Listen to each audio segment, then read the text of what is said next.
So one thing I would also advise is, it's funny, but so far it's rang true with me in 30 years of real estate. Your first offer is really generally your best offer. And Bam. it's That's so true. just everybody out there listening, just make a note of that. So when you get Totally. it and you go, God, I got $480,000 offer. We really wanted 500.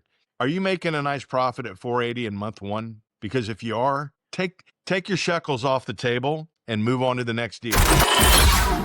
Texas with me today. As always, I have my brother and my business partner, Joel Cadlick, your go-to private money lender in Oklahoma. And we have a guest that I'm really excited to have on today, Mr. Beckman. Beck is, I would say, a long-standing, incredibly valuable member of this community here in the Dallas-Fort Worth area. I've had the pleasure of getting to know Beck this year and building a relationship and a friendship with him. And we've been able to do some business together. So I'm really excited for the listeners to get to know a little bit more about who you are. Beck, thanks for coming on today, man. Absolutely, man. It's a pleasure to be with you, Ryan, and your brother. Looking forward to helping anybody out I can, and sort of giving them a firsthand view of what you can expect. Number one, working with you, working in the industry, and hopefully shave some time I love off of that, man. mistakes that can And, be you've easily always had that avoided. attitude of, giving where you can give. I think that that's something that attracted us to each other, like right off the bat, right from the first conversation we had. But let's back up for a minute and, Yeah, wind man. the clock back a little bit. Can you share with the audience, what does your professional background look like? Sure. So I grew up in Texas. I grew up in Houston, and was always an avid athlete. I played college baseball for a year, Nice. and then I transferred to the University of Texas in Austin, where I met a girl that I dated throughout college and ended up marrying her. And 35 years later, we have three beautiful daughters, and getting Fantastic. ready to have our second grandson. We, Awesome. we attribute that to never really harboring feelings, and also not to completely get off on another tangent, but we put our faith in our Lord and Savior Jesus Christ, and to our Heavenly Father, and the Holy Trinity. Very Catholic, avid Catholics, more importantly, Christian. I would say that coming out of college, didn't really quite know what I wanted to do. I had taken the LSAT, and I was thinking about going to law school, and I had already spent enough time in college, and I was ready to go make some money. So I started off, literally, I was a sports broadcaster. I'd always been a gigantic fan Oh, wow. of sports since I was a child. So I was on the radio out in East Texas, in Tyler, Longview, Marshall, Kilgore area. And then I was selling advertising for my own radio show, which I did with another guy that was really sort of my mentor, that's still a fairly popular broadcaster in the Central Texas area now. But I started selling advertising, and I started making more money Mm. selling advertising than I did doing junior college basketball games on Wednesday night in Athens, Texas. So that led me back to Dallas. My wife was a architect, interior space planner with EDS, so we looped back into Dallas. I stayed in advertising for a couple of more years. And then from there, in the mid 90s, my family transitioned, and we owned a bunch of Fleetwood manufactured home dealerships back when manufactured housing was giant. And Fleetwood was the leading seller. They were probably more of like the Ford F-150. So I believe we had 7 dealerships across Texas. Wow. I ran the one up here in East Dallas, but I ran F&I for finance and insurance for all of the dealerships for our customers that came through that financed their homes. And then that market absolutely imploded in the early 2000s, just due to the fact that the money was so aggressive from banks. It's a very popular story. It's not just limited or isolated to manufactured housing. That was a small bubble in the lending world that would later show its head again really bad in 2008 and 9, which we all know about. But anyway, so the money was easy.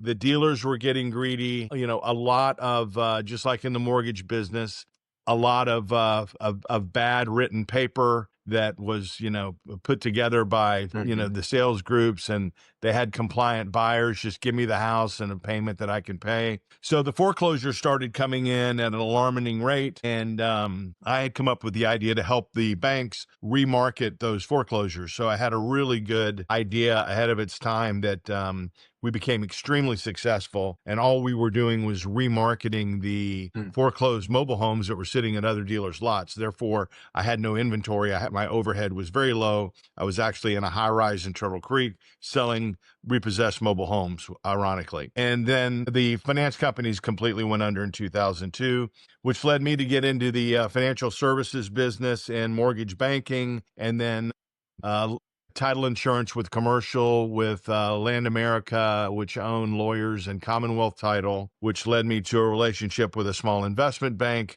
which then catapulted me to start my own investment at 16. While I was doing that, I got an offer to go work at a commercial bank, an FDIC publicly traded bank out of Baton Rouge that I spent 3 years with. And then came out of that and I started sponsoring my own deals. We had always, from a lending platform, guys, we had loaned money as a bank to companies like yourself that would take our money and coupled with their money, and they would leverage it to get better yields for their company. So for instance, you pay 10% for your money. This is hypothetical. There's 800 million fix and flip lenders. None as good as fixed lending, but there's so we many. all heard that. I like that plug. Yes, and that's an accurate statement. And anyway, what happens is, you guys go get your money at 8, 9, 10%, and I'm just throwing this out for the industry wide, and sure, you loan it out at 11 or 12 with some points, and that's where the companies make their money. Well, if you could go take half of that money that you're borrowing at 10 and go leverage it at a bank when rates are good at 5, you're picking up an additional 500 basis points of spread without really having to do anything for it, right? So knowing that there was an industry there, I saw some very successful guys doing the fix and flip business, not on the lending side, but just because they had a good general contracting crew. They had a good agent team with their brokers and their real estate agents. And more importantly, they had a good lender, such as fixed lending. Guys that you find a deal, you've got to make it happen fast. That's how you get a good price. And you have to be reliable on all fronts from your team. So, I got to know that my agent has vetted the deal. She's run comps. She feels like the sub-market, that it's days on the market fits our criteria. We have a very specific model that we run to ensure success. One is days on market. We're not going to go into markets that the average turn time is, 7 or 8 months. We want to see 60 days maximum or less. And then the other thing is that, are we buying it so after we put in our CapEx and with closing costs on the back end, those mysterious, which we'll talk about later, is the carry costs, which are very important, equally important to the purchase price and to your closing costs, is the carry costs. If it fits in there, you've got to go fast, because if you're going to go negotiate a good price with a buyer and they're going to take less, they're only going to take less if they know that you can close quick. And if you can close quick and get them their money, then you have a chance to really strike a better deal. So that's 100%. Where I've evolved. Sorry, that was a little longer than like a 60-second pitch, but that's where we are today. Yeah, I mean, there's a ton to unpack there, Beck. You've done a lot. That's an impressive resume. And so I'm just curious. So you have a lot of experience in, across multiple industries, if you will, just within that, what you said. And I own a laundromat too. Okay. So business as well, right? So what are you doing right now? More real estate specific. You mentioned, the sweet spot of what you're looking for as far as, your real estate investment. So what does that look like for you right now? And what are you doing? What are you attracted to? And what is your goal with that? In terms of residential? Yeah. Yeah. So, I always like to have 2 projects going at a time. And when I sell one, I'm actively looking to acquire the next. I have listened to podcasts and online speaking events from, guys trying to sell their wisdom in the fix and flip business. and, ran across a couple of guys who were, would have 30 or 40 homes at a time Hmm. across multiple states. And, it was all about their teams and their infrastructure. They had what I just mentioned. They had a brokerage team in every one of those markets they were in, and they had more importantly, a reliable contracting crew Right. that they can rely on. Those two things are vital, not just the lending. There's a lot of lenders out there, but you don't need a lot of lenders. You need a couple of lenders, maybe even one lender who's well funded that can be your go-to once you create that relationship. That it's like Ryan's playing shortstop, you're playing second, and I'm playing third. And if the ball comes to us, we know how to turn a double play real quick. We know where the other guy's going to be, right? If it gets hit to you, Yeah. you're flipping it to Ryan. If it's coming to me, I'm coming to you. Or if you're flipping to Ryan, we're going to first base. So I think, having that lending partner is equally important. Right now, I'm sticking to two. Your brother Ryan told me one of the first times we met him, I seek to get a minimum of $50,000 of net profit. My check that Love comes it. to me Ring the after bell. yeah, exactly. After everything's been paid. Now, that's my goal. I'm not going to reach that goal because it took me 6 months to sell it, which once again we can get into the carry costs Sure. because carry costs are a real issue. I wouldn't say an issue. They're a real cost in your overall your model as you're setting it up. But Yeah, but that's really smart, Beck, that you're going into it with a realistic and a higher benchmark for your net. And we're not talking gross, because it's such a different ball game when you're like, hey, I want to gross 50. Well, what does that actually mean? Right? That doesn't mean anything unless you actually know your net. So just throw anything you talk about gross away, because gross is gross at the end of the day.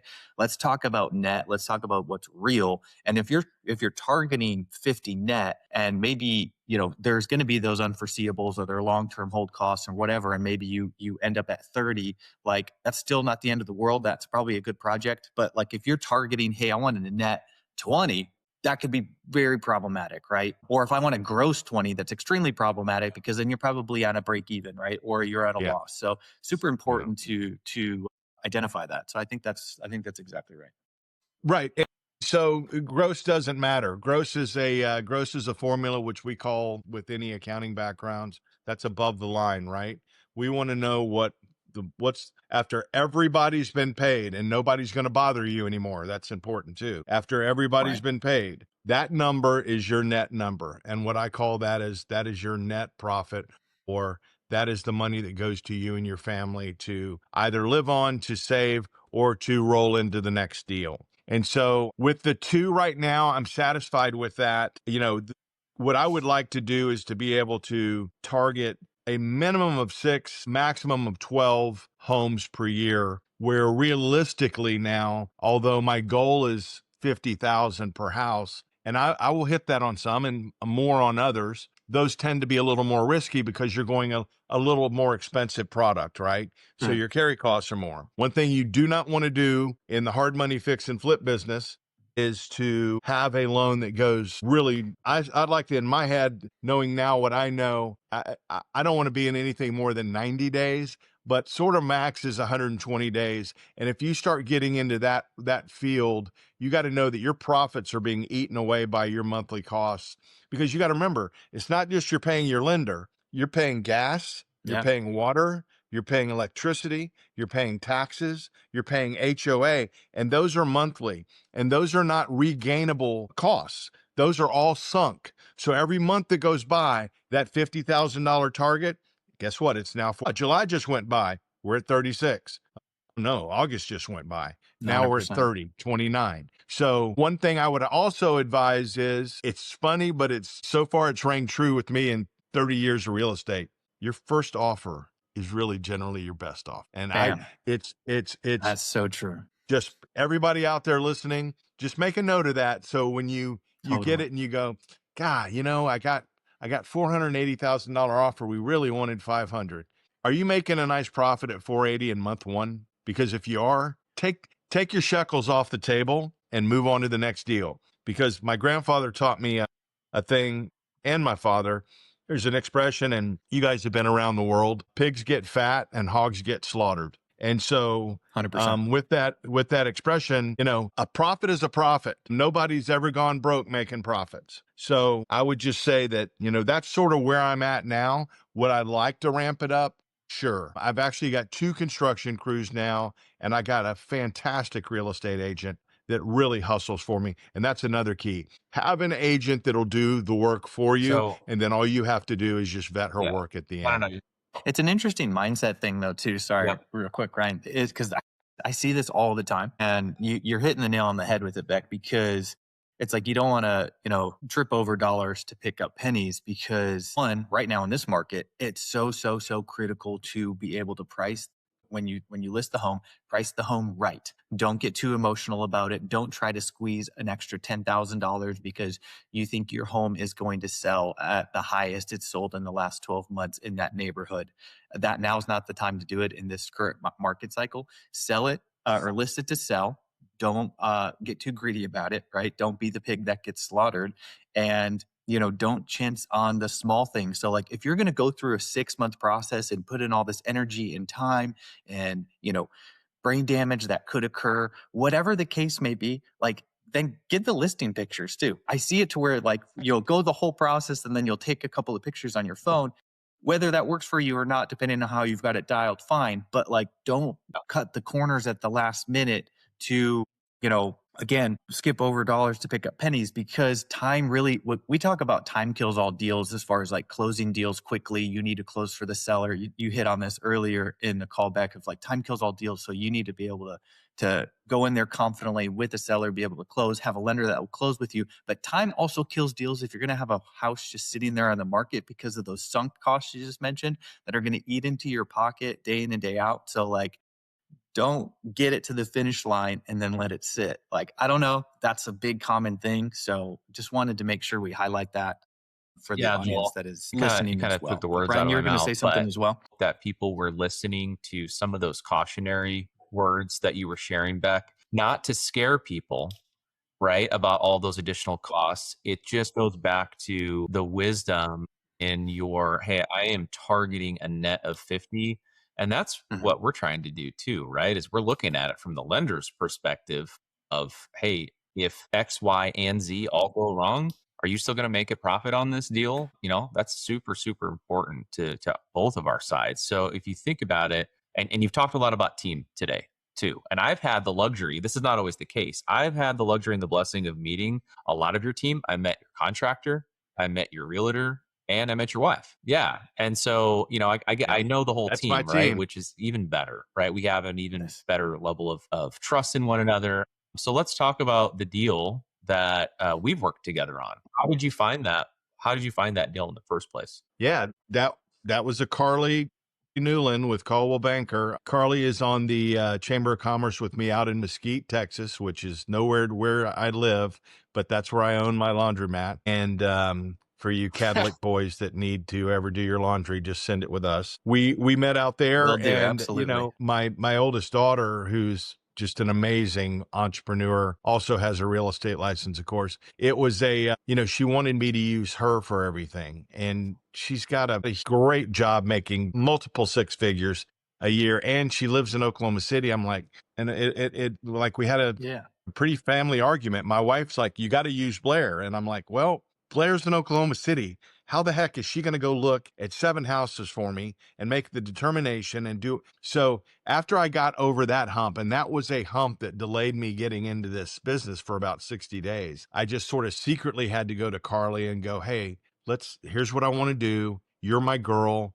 If you're going to have somebody hustle that much for you, you've got to pay them. And so that I'm like, hey, you go find the deal. You represent me as the buyer. We find the deal together. When we sell it, you represent me as the seller. And the buyer's agent makes more on the buy than they do on the sell, right? Because you always want to give the money away to the buying entity because they're the most important part to exit a property for an investor. The buyer is important. Me buying it is important. Me selling it is every bit as important. But Right. Carly finds my criteria. They're not listed properties, which is another thing. You know, Ryan, and I'm sure Joel knows a ton of them too, really good ones. I have very good friends in the wholesale business. I do not wholesale, and I'm not typically fond of buying from wholesalers. Just for this reason, they, for the most part, are eating into the sweet spot of your profit. Granted, they went and found these deals, they hustled them. That is a great talent to have. But when you buy from them, know that, you know, they're going to make every deal sound good. They're going to have the ARVs. Know this, most brokers, wholesalers, when you buy from them, especially go to your lender like Ryan and Joel at Fixed Lending, because they'll tell you guys will tell them the hard truth and fast. The estimated costs to repair are going to be low, and the ARV that they're giving you is going to be high. I mean, that's just the way it's going to be.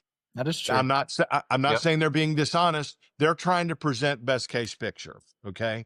And we are not still in a best case market right now, especially for selling homes because of the interest rate, which, you know, I think we're on the right direction on that. That's a whole nother podcast if we're going to go into the Fed housing rates. Anyway, you know, having that team together, being able, she found this deal for us. This was at, let's see, it was at, what was it, Ryan? 40012 or what was it, 142? What was the address on that over on Brockbank? So, yeah. So we found that home completely different than the home, the first one that I bought up in pretty pristine Plano in a master plan community.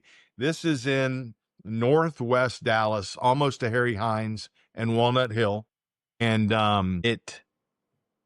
it's in a primarily upscale, middle-class Hispanic neighborhood. And when we got to the house, this was one of those houses that, you know, you got to have a lot of foresight. Ryan was with me when we opened the doors for the first time. And it was a man who had lived there for his last 25, 30 years of his life and passed away. Obviously, there was, what do you call the people that, it looked like a hoarder had lived there, right? I mean, you had no vision.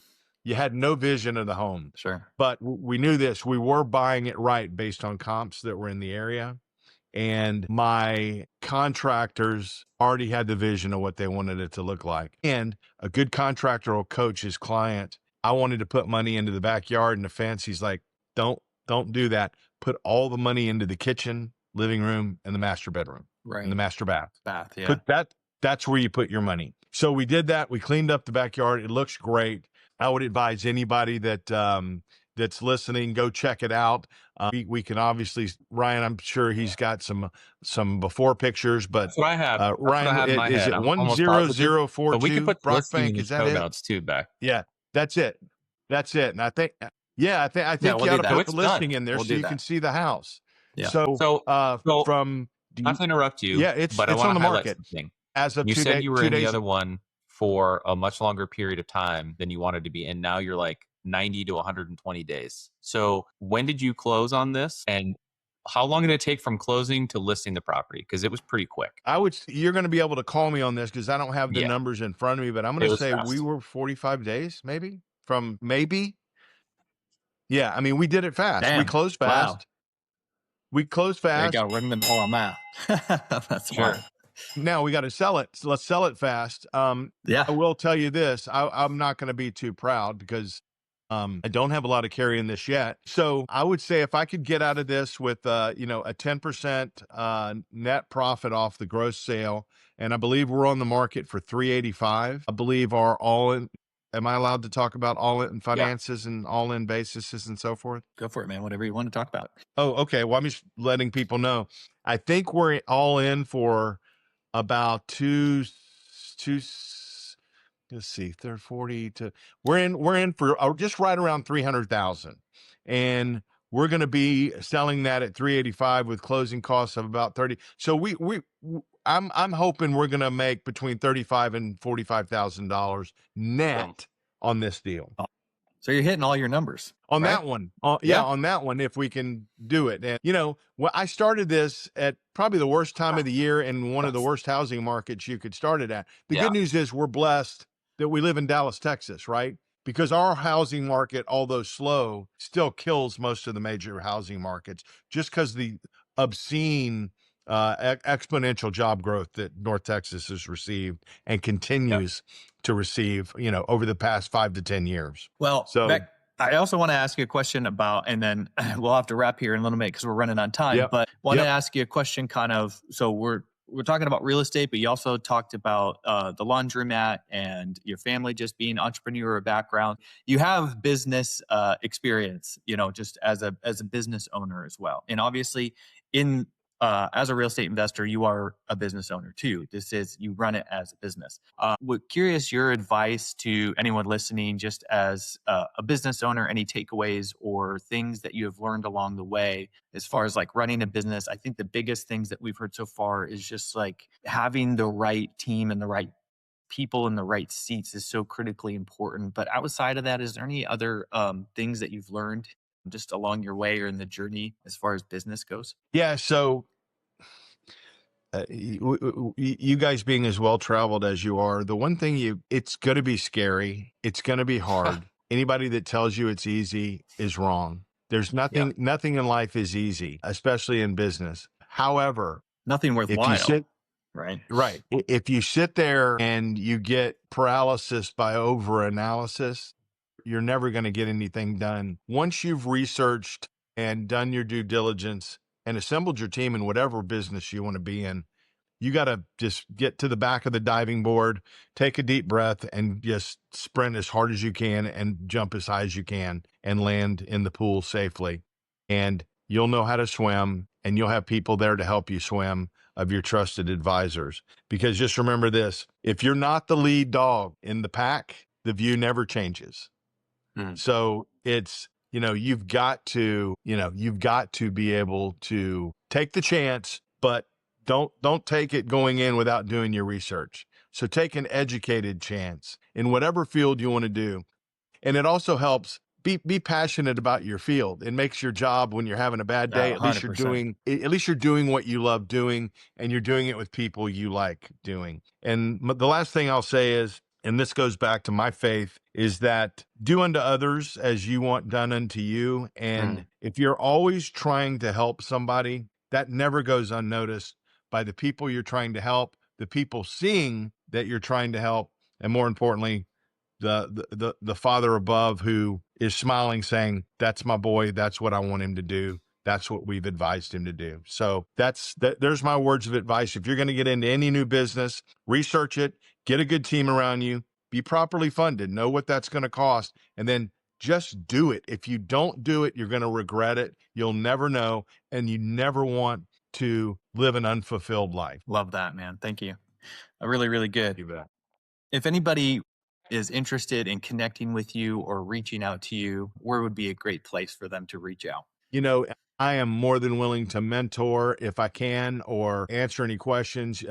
My email, Ryan, if you want to put that out there, is Beck Beckham. Ryan actually said Beckman, but Beckham is just, always remember, I like was the gonna out soccer myself at player the end. David Beckham. So it's Beck Beckham. Okay.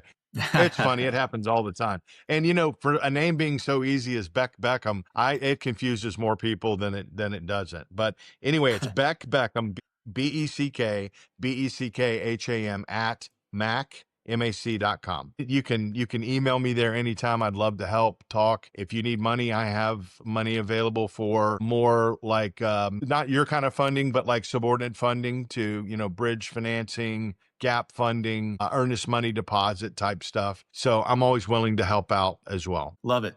So we could do a deal. There you go. You get the gap funding from back. We do the whole first base, second base, third base analogy you're saying earlier, and we're rocking and rolling as a team.